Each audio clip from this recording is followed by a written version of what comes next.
Alright, now let's go on to question number 31.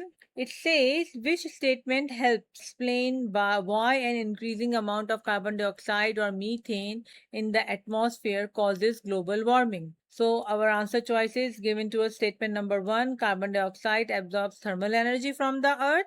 Number B. Number 2, methane does not absorb thermal energy from the sun. Number 3, carbon dioxide does not reflect thermal energy from sun to the earth. And number 4, methane reflects thermal energy from the earth back to the earth. So our answer choice is first and fourth statement is correct, which is option B.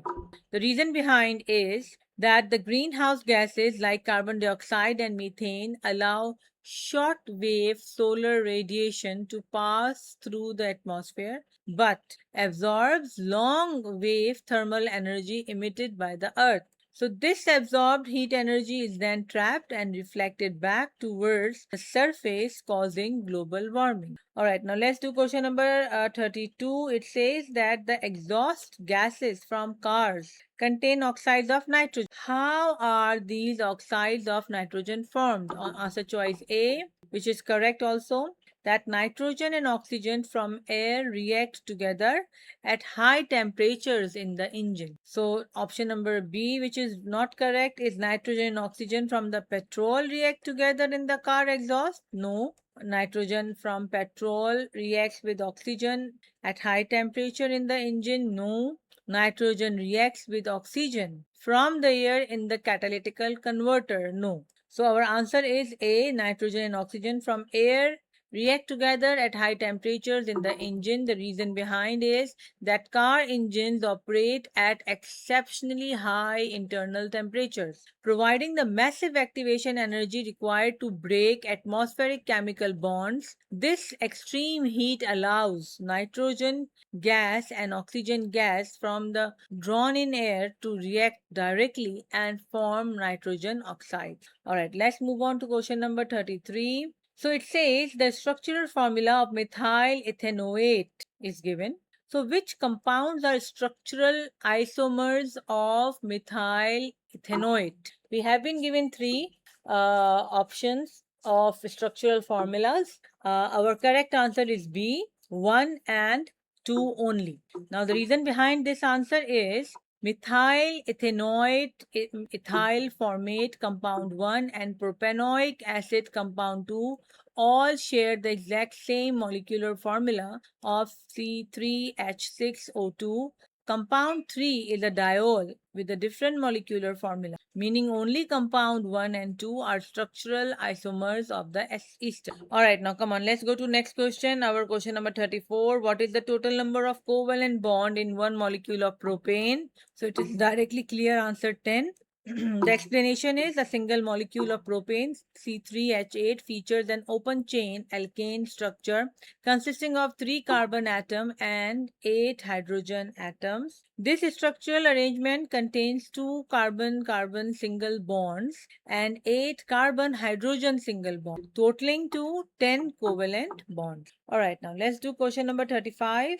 Industrially, ethanol is produced by fermentation or by the reaction of ethene with steam. Which row is correct? So we have been given two columns. One is for fermentation, another is for ethene plus steam. So our answer choice is C, which says that fermentation is a slow reaction and ethene plus steam is a fast reaction. The explanation to this is industrial fermentation of glucose mediated by living yeast cells is relatively slow biological process. In contrast, the direct catalytical hydration of ethene gas with high temperature steam proceeds at a rapid chemical rate. Okay, now let's go to our question number 36. It says some properties of organic compound J are listed. So what are these properties? Let's have a look on those.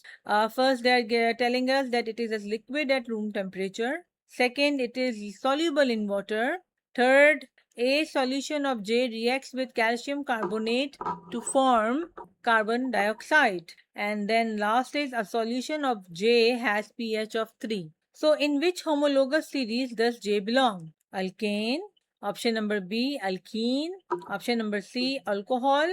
And option number D, carboxylic acid, which is the correct option. So let's see an explanation of this. Carboxylic acid are weak acid that typically produce an aqueous solution with pH of around 3. Furthermore, they undergo a characteristic acid carbonate reaction with calcium carbonate to liberate carbon dioxide gases. Alright, let's go on to question number 37. We have been given several structures here. So the structures of two monomers that are used to make condensation polymer are shown. Alright. So two structures of monomers are given. Then which structure represent one repeat unit of the condensation polymer formed? So our answer choice is B.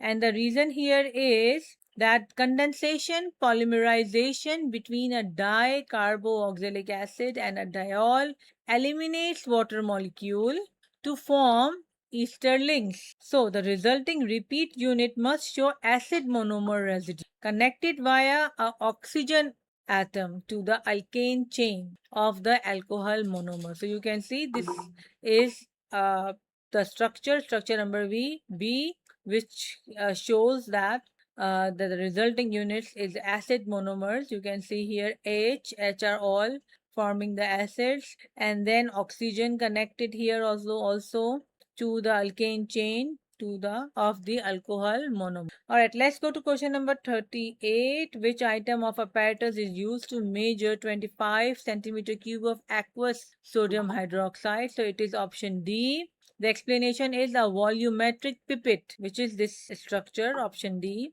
is specifically designed to accurately measure and deliver a fixed, highly precise volume of a liquid such as 25 cubic centimeter. The other listed laboratory items do not provide the high level of volumetric precision required for this measurement. Okay, let's move on to question number 39. Which method is used to obtain copper 2 sulfate crystal from an aqueous solution of copper 2 sulfate? So our choices are A, chromatography, B, condensation, C, evaporation, D, filtration. So our answer choice C, evaporation is correct. The reason behind is if we need to obtain pure copper 2 sulfate crystals from an aqueous solution, the mixture is heated to evaporate a portion of the water until it reaches the saturation. So, slow cooling of this concentrated solution then allows copper 2 sulfate to crystallize out of the liquid. Alright, let's go to our next question. A mixture of 4 different colorless amino acids is analyzed by paper chromatography. The final chromatogram is shown. So the upper one is solvent front, down one is the baseline. Why does the chromatogram only show 3 spots? So 1, 2, and 3. So the answer is A locating agent is not used. Number B, one of the amino acid is insoluble in solvent. Number C, the solvent front is too near the top of the paper. And then number D, 2 of the amino acid have the same RF values. So answer choice D is correct. The reason behind is a mixture containing 4 distinct amino acids would normally yield 4 separate spots on a developed paper chromatograph. If only 3 spots appear, after visualization, what does it indicate? It indicates that 2 of the amino acids share the same migration rate and RF value. So with this, we have finished our paper. Hope that you have understood it very well. And if you need more explanation of the concepts, as I have mentioned earlier in the start of this video, that you can book an online classes by logging to our website, or you can WhatsApp us to our WhatsApp number, which is mentioned here. And then see you. Have a good day. See you in our next paper solution. Goodbye.